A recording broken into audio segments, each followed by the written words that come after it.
texte vous invite à demeurer dans cet amour. Mais c'est pas facile de persévérer, de tenir bon.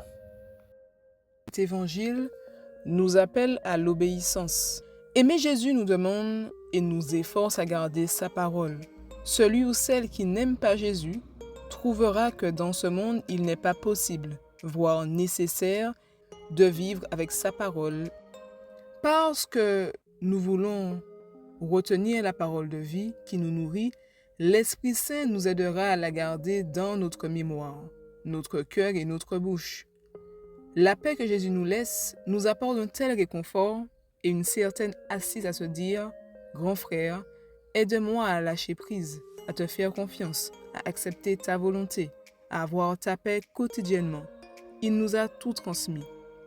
Mais il est vrai qu'entendre le départ d'un prochain qu'on aime peut nous bouleverser et nous effrayer.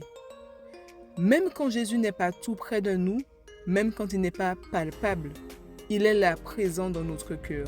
Ayons ce désir de garder sa parole, que l'Esprit Saint nous apporte la grâce de l'appliquer, en vérité, même en étant faible, afin que la Sainte Trinité puisse trouver chez nous une demeure. La parole que Jésus est venu nous donner, c'est celle qui vient de son Père, et que si on aime Jésus, ça veut dire qu'on écoute et qu'on garde ce qu'il nous dit. Ça veut dire aussi qu'on écoute et qu'on garde Dieu.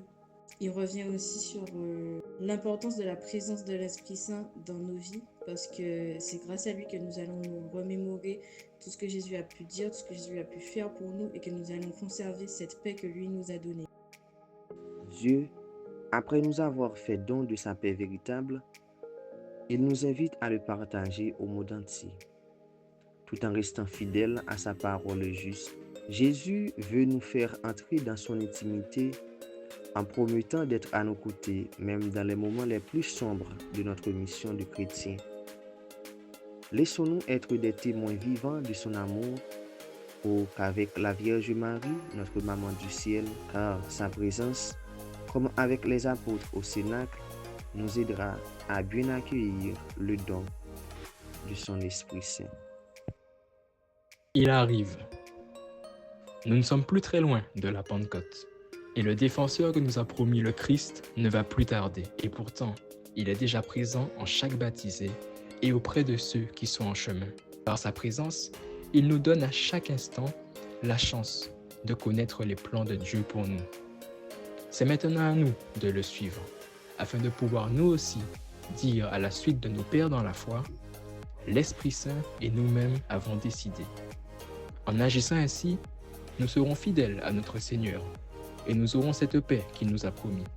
Le Père nous aimera, ils viendront vers nous et chez nous, ils se feront une demeure.